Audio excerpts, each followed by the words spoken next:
கூறுங்கள் பிரபு, ஏதாவது கூறுங்கள். ஏனென்றால் நீ பயந்து விட்டாய் கம்சா.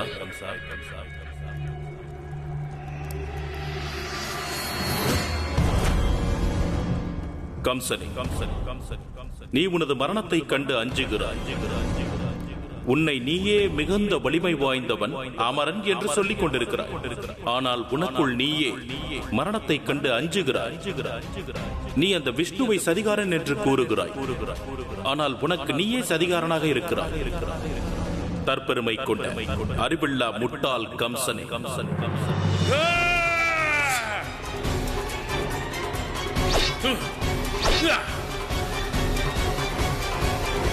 என்னை விடு கம்சா. உனக்கு துணிவிருந்தால் உனக்குள் இருக்கும் அச்சத்தை கொன்றுவிடு. எந்த காரியத்தை உனது வலிமையற்ற அசுரர்களை வைத்து செய்கிறாயோ அதை நீயே செய். அப்போதுதான் உனக்கு நன்மை உண்டாகும். கம்சனின் அசரீரி. கடவுள் கம்சன் வாழ்க. கடவுள் கம்சன் வாழ்க.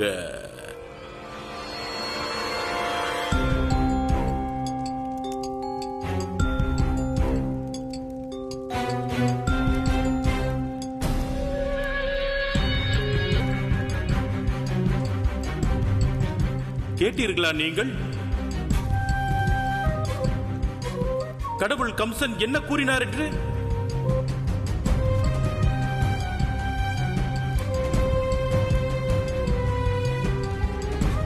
இது கடவுள் கம்சனின் அசரீரி.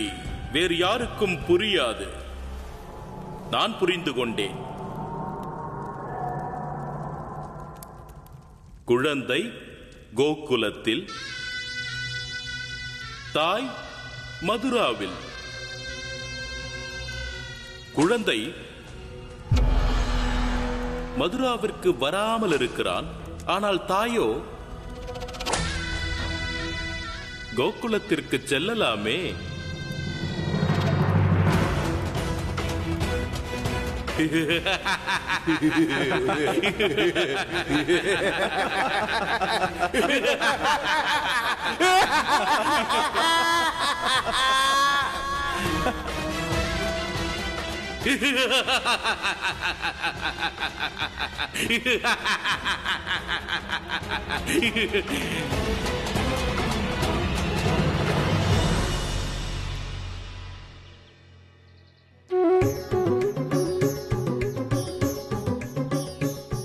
கண்ணா, லட்டு.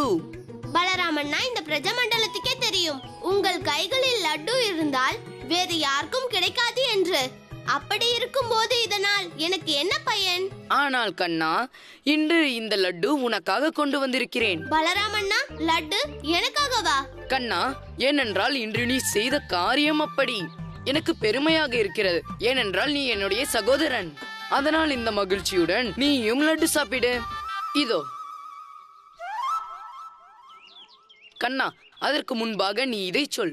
இன்று காலை நீ திருட்டுத்தனமாக என்னை பலசாலியாக்கும் லட்டுவை எத்தனை எடுத்து தின்றாய்? பலராமண்ணா, எனக்கு இது கூட தெரியாது தாம் தனது லட்டுவை எங்கு ஒளித்து வைத்தீர்கள் என்று. அப்படி இருக்கும் பொழுது நான் எப்படி சாப்பிட முடியும்? ஆனால் கண்ணா, நீ என் லட்டுவை சாப்பிடவில்லையா? ஒன்று கூட இல்லை அண்ணா. அனைவரிடமும் ஏன் போய் சொன்னாய் நீ பகாசுரனை கொன்று விட்டதாக? இல்லை அண்ணா, நான் சொல்வது உண்மைதான். நான் தான் பகாசுரனை கொன்றேன். கண்ணா, உன்னால் என் பயிற்சி கட்டையை கூட தூக்க முடியாது. அப்படி என்றால் நீ என்னுடைய சக்தி வாய்ந்த லட்டுவை கூட சாப்பிடவில்லை. பின்பு எப்படி கண்ணா உன்னால் பகாசுரனை கொல்ல முடிந்தது? பலராமண்ணா, அம்மா சொல்லுவாள் மனிதனிடம் மிகப்பெரிய ஆற்றல் உண்டு என்று. அதனால் எதையும் சாதிக்க முடியும். கண்ணா, நீ எப்பொழுதும் ஒரே விஷயத்தை தான் சொல்கிறாய். அம்மா சொல்லுவாள், அம்மா சொல்லுவாள், அம்மா சொல்லுவாள். ஆனால் உன் தாய் உனக்கு வெண்ணெய் ஊட்டி விட்டதை தவிர நான் வேற எதுவும் சொல்லி பார்த்ததில்லையே. அண்ணா, உங்களுக்கு தோன்றுகிறதா நான் அவ்வளவு புத்திசாலி என்று? நானாகவே இவ்வளவு பெரிய விஷயங்களை சொல்வேனா? கண்ணா, நான் சொல்ல வந்த அர்த்தம் அதுவல்ல. நான் சொல்ல வந்தது இதுதான். யசோதா தாய் இந்த விஷயங்களை உனக்கு சொல்லவில்லை என்றால் பிறகு எந்த அம்மா சொன்னார்கள் உனக்கு இந்த விஷயங்களை? தங்கையே, தங்கையே, இல்லை இல்லை இல்லை, அன்னை குழந்தையின் அன்னை. எந்த குழந்தையின் அன்னையை பற்றி அசரீரியின் தாமே தேவர்கள் செய்தார்களோ அவர்களை இப்படி கட்டி போட்டு வைத்திருப்பது அது பெரிய குற்றம் இல்லையா தந்தையே?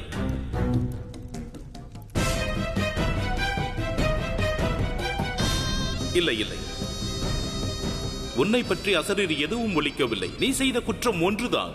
நீ அந்த குழந்தையின் தாயை மணமுடித்திருக்கிறாய். அதனால் நீ வசுதேவனாகவே இரு.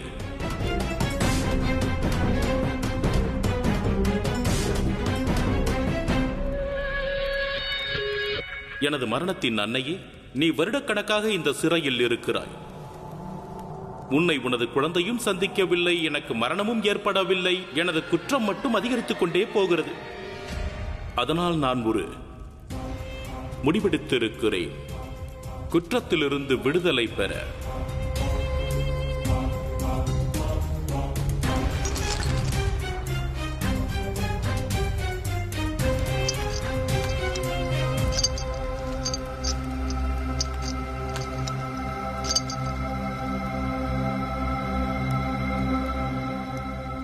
உனக்கு புரியவில்லையா?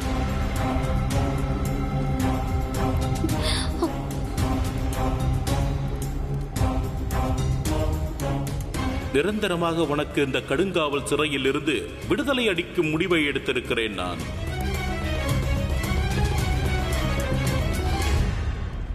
அண்ணா, எனக்கு இன்னொரு அம்மா இருப்பது போல் தோன்றுகிறதா?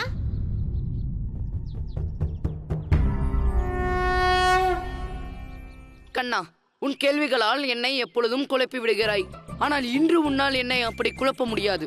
இன்று நான் இதை கண்டுபிடித்தே தீர்வேன். உன் அம்மா சொல்லுவாள் என்கின்றாயே, சொல்லக்கூடிய அந்த அம்மா யார் என்று வா அம்மாவிடம்.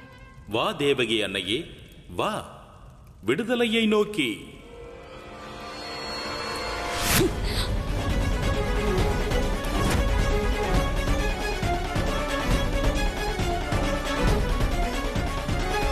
அம்மாவிடம் செல்வதற்கு என்ன அவசியம் வந்ததானா? உங்களுக்கு என் மீது நம்பிக்கை இல்லையா? கண்ணா, நான் உன் மீது நம்பிக்கை கொள்ள விரும்புகிறேன். ஆனால் முழு நம்பிக்கையுடன் வா இப்பொழுதே.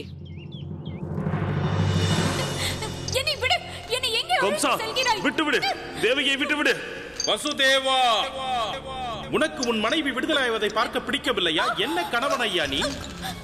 உனக்கும் அதற்கான நேரம் வரும், விடுதலை கிடைக்கும். ஆனால் இப்போது எனது மரணத்தின் அன்னையின் முறை. விட்டுவிடு அவரை. கம்சா! நந்தரே, நான் முதலிலே உங்களிடம் கூறினேன், கண்ணனுக்கு கோபன் சடங்கு நடத்த எந்த அவசியமும் இல்லை என்று. அவன் நமக்கு ஒரே செல்ல பிள்ளை. அவன் மாடு மேய்க்க போவதற்கு என்ன அவசியம் வந்தது? யசோதா, உனது கவலை என்னவென்று புரிகிறது. ஆனால் கண்ணன் ஒரு இடையன். அவன் மாடு மேய்க்க வேண்டியது அவனுடைய தர்மம். ஆதலால் கண்ணனை அவன் தர்மத்திலிருந்து நான் விடுவிக்க மாட்டேன். இல்லை, நான் எதையும் கேட்க மாட்டேன். இனி என் பிள்ளை மாடு மேய்க்க போக மாட்டான், அவ்வளவுதான். ஆனால் யசோதா... நந்தரே, எனது பிள்ளை இப்போதுதான் ஒரு ஆபத்தில் சிக்கி மீண்டு இருக்கிறான். ஆகையால் அவனை நான் மறுபடியும் ஆபத்தில் விட மாட்டேன். இதுவே எனது இறுதி முடிவாகும், அவ்வளவுதான்.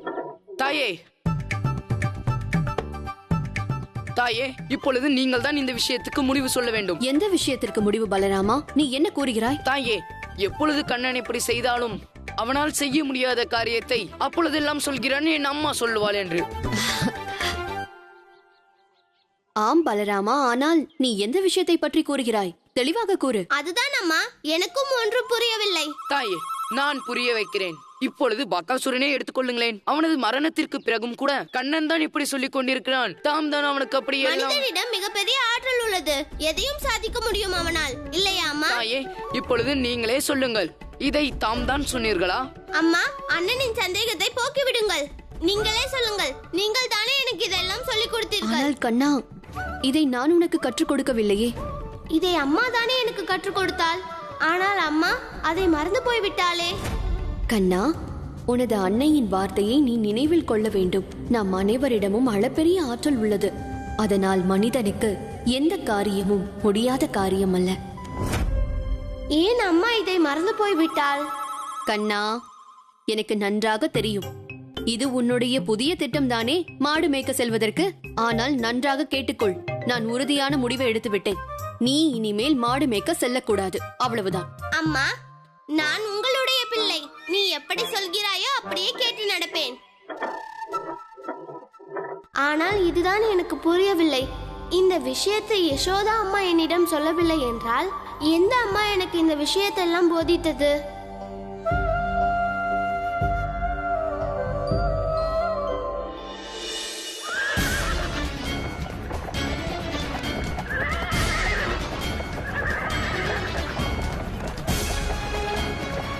ஏ கம்சா, எங்கே கூட்டிச் செல்கிறாய் எங்களை? நான் சொல்கிறேன், ரதத்தை நிறுத்து. நிறுத்து ரதத்தை. இந்த ரதத்தை நிறுத்து கம்சா.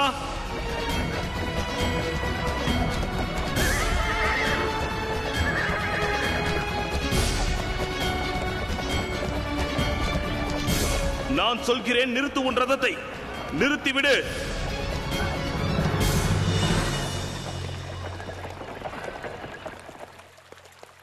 மாப்பிள்ளையே,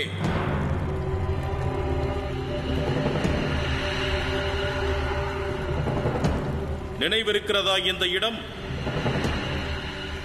இங்குதான் முதல் முறையாக எனது மரணத்தின் நசரிரி ஒலித்தது. தேவகியின் 8வது மைந்தன் உன்னை கொல்வான் கம்சா.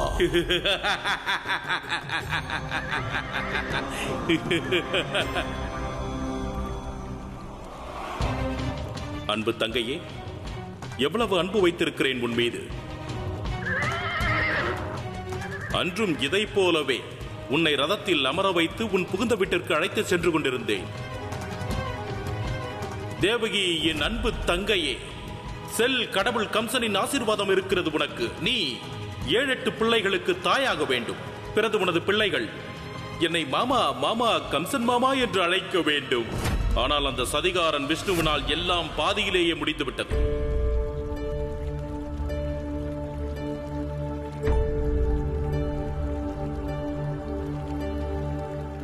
உன்னால் உனது புகுந்த வீட்டிற்கும் செல்ல முடியவில்லை.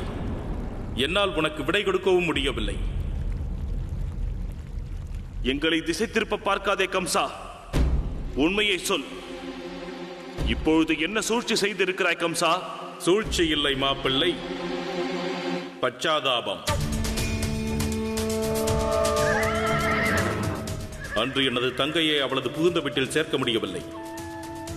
ஆனால் இன்று இவளது குழந்தையிடம் கொண்டு சேர்க்கப் போகிறேன்.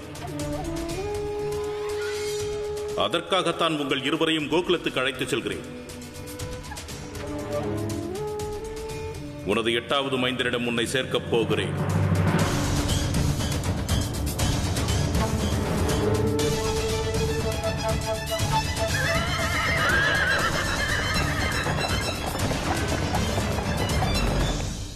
அத்தை, உங்களுக்கு என்ன சொல்ல வேண்டுமோ அதை சொல்லிவிடுங்கள்.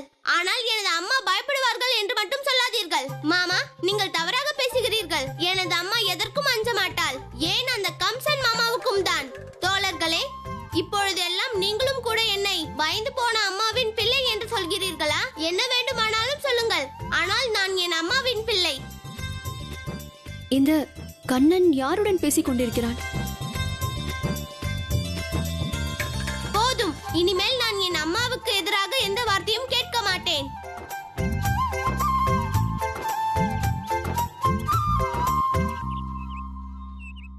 இனி என் அம்மாவை யாராவது ஏதாவது சொன்னீர்கள் என்றால் பிறகு நான் உங்களுக்கு இந்த ஆயுதத்தால் தண்டனை வழங்குவேன். நான் எனது அம்மா மற்றும் என் பலத்தை நிரூபிப்பேன். கண்ணா, கண்ணா. அம்மா, தாம் இங்கே.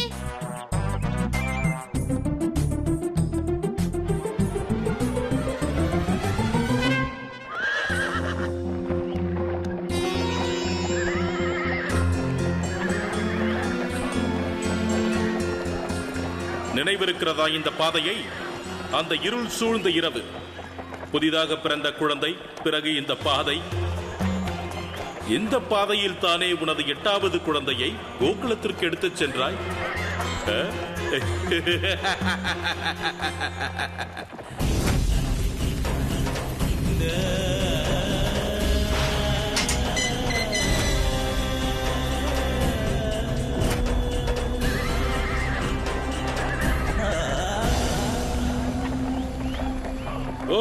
மாப்பிள்ளை, எங்கே தொலைந்து போனீர்? பழைய நினைவுகளிலா? நான் உங்களுக்கு செய்த அதர்மங்களை எல்லாம் எப்போது நினைத்து பார்க்காதீர்கள். நிறைய அவகாசம் கொடுப்பேன் நான் உங்களுக்கு, பழைய நினைவுகளை அசை போடுவதற்கு.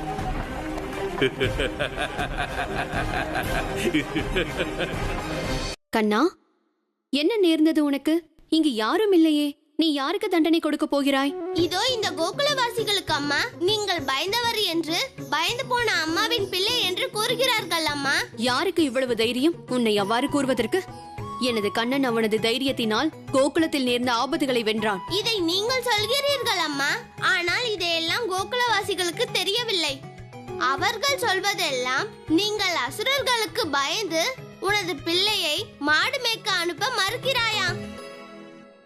அம்மா, எனக்கு தெரியும் உனக்கு பயம் எல்லாம் இல்லை, என் மீது அன்பு அதிகம். நான் அறிவேன். நான் பிறப்பதற்கு முன்பு நீ அனைவரிடமும் சொல்லிக் கொண்டிருந்தாய், என் பிள்ளை எதற்கும் அஞ்ச மாட்டான் என்று, அவன் துணி உள்ளவன் என்று. எனது பிள்ளை மட்டும் இருந்திருந்தால் அவன் எதற்கும் அஞ்ச மாட்டான். ஆனால் அம்மா, கோகுலவாசிகளுக்கு யார் புரிய வைப்பது? அவர்கள் சிரிக்கிறார்கள். யசோதாவையும் அவள் பிள்ளையை பார்த்து கேலி பேசுகிறார்கள்.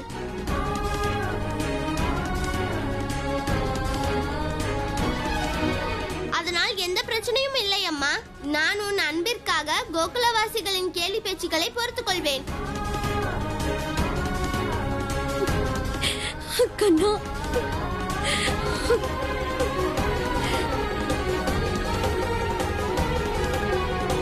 கண்ணா,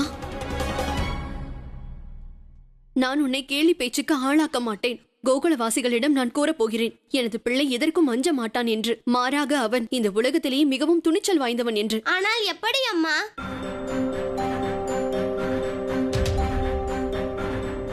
கோகுலவாசிகளே, நன்றாக கேட்டுக்கொள்ளுங்கள். எனது கண்ணன் எதற்கும் அஞ்ச மாட்டான். அவன் மாடு மேய்க்க நிச்சயமாக செல்வான். அவனை தடுப்பது யார் என்று நானும் பார்க்கிறேன்.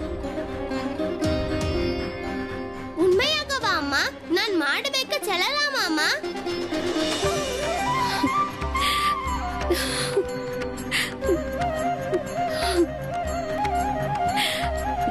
எனக்கு நன்றாக தெரியும் எனது அம்மா இந்த உலகத்திலேயே துணிச்சல் உள்ள அம்மா என்று. அது மட்டுமல்ல, நான் தான் என் அம்மாவின் அம்சம்.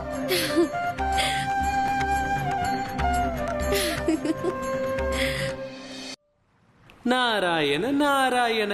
பிரபு, இறுதியாக தாம் அன்னை யசோதாவின் வாயிலிருந்து தம் மனதில் இருப்பதை வரவழைத்து விட்டீர்கள். தேவமுனிவரே, தங்களின் பிரபு இப்படித்தான். அனைவரிடமும் அவர் மனதில் இருப்பதை வரவழைத்து விடுவார். இல்லை தேவி, கண்ணன் தன்னுடைய அன்னையிடமிருந்து தனது மனதில் இருப்பதை வரவழைக்கவில்லை. அதற்கு மாறாக கண்ணன் அன்னை யசோதையின் வாயிலிருந்து அவர் மனதிற்கு விருப்பமான ஒன்றையே வரவழைத்திருக்கிறார். நாராயண நாராயண. எனக்கு ஒன்றும் புரியவில்லை பிரபு. தேவரிஷி, உலகில் உள்ள எந்த ஓர் அன்னையும் ஒருபோதும் தன் மைந்தன் கோழையாக இருப்பதை விரும்ப மாட்டார். அதற்கு மாறாக ஓர் அன்னை விரும்புவது தனது மைந்தனானவன் வீரனாக இருக்க வேண்டும் என்று. மற்றும் எந்த ஓர் நிலையிலும் உண்மையை சார்ந்திருக்க வேண்டும் என்று. ஆனால் அதற்கு மாறாக தனது மைந்தனுடைய பாதுகாப்பை கருதி அவ்வப்போது அவர்கள் இதயத்தில் அன்னை யசோதையை போன்றே சந்தேகம் தோன்றிவிடுகிறது. ஆனால் கண்ணன் என்று அன்னை யசோதையின் மூலமாகவே உலகில் இருக்கும் அனைத்து அன்னையின் இதயத்திலும் அந்த பயத்தையும் சந்தேகத்தையும் நீக்கிவிட்டார் தேவரிஷி. நாராயண நாராயண. சத்தியமான வாக்கு பிரபு, சத்திய வாக்கு. வாழ்க பரமாவதாரம் ஸ்ரீகிருஷ்ணர். நடக்கட்டும் அவரது லீலைகள்.